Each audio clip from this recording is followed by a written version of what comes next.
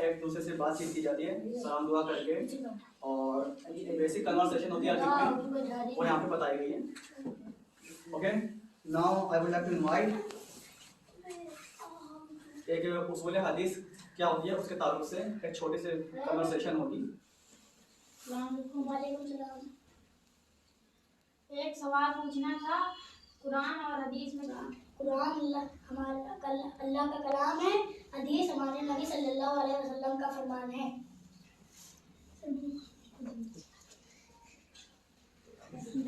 वालेकुम सलाम।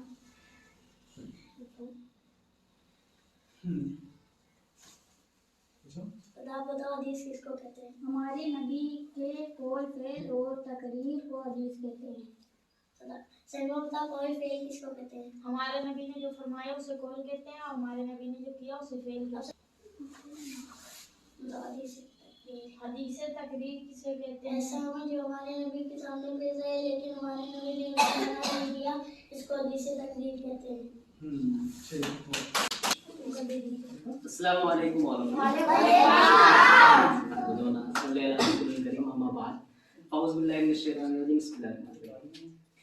सब जैसा कि आप सबको मालूम है कि आज 26 जनवरी रिपब्लिक डे और हिंदी में इसको गणतंत्र दिवस कहते हैं। फराज भाई ने भी बताया था कि इसको आज एक दिन हमारा संविधान बना था, तो इसलिए इसको याद के तौर पे हर साल एक बार 26 जनवरी को मनाया जाता है। आज भी प्रोग्राम में मनाया गया। माशाल्लाह आप लोगों ने बहुत अच्छा किया, बहुत बढ़िया किया आप लोगों ने। ये देख के हमें बहुत खुशी हुई कि हमारे बच्चे कुछ ना कुछ नया नया सीख रहे हैं। इसमें आप भाइयों का और मोहसिन भाई लोग का बहुत बड़ा हाथ है। ये देख के मुझे बहुत अच्छा लगा कि जो चीज़ें हम लोग अपने टाइम पे नहीं सीख सके वो अब हम देख रहे हैं कि वो बच्चे आज कर रहे हैं। तो इसी तरह से हम कहना चाहेंगे कि हर बार इसी तरह से अच्छा करने की कोशिश करें और हर बार कुछ नया सीखने की कोशिश करें। और ये याद रखें हमेशा कि जब तक हम लोग कुछ सीखेंगे नहीं तो आगे कुछ नहीं कर पाएंगे, और जितना भी सीखेंगे उतना हमारे लिए बेहतरी है। और जैसा कि आप सब जानते ही हैं कि हमारे माशरे में बहुत सारी चीज़ें ऐसी हैं जो हमें कहीं ना कहीं कमज़ोर कर रही हैं। हमारे घरों में ऐसे हाल हैं कि हमारे छोटे छोटे बच्चे जो इस जनरेशन के हैं वो बहुत बुरे से बुरे दौर में जाते दिख रहे हैं। बहुत सारे ऐसे बच्चे हैं जो इन सब चीज़ों से बहुत दूर हैं। तो हम कोशिश यही करें कि आपके जो साथी हैं और भी अच्छे लोग हैं उनको लाएं साथ में और उनको बहुत सारी बातें अच्छी बताएं और इसी तरह कुछ करने का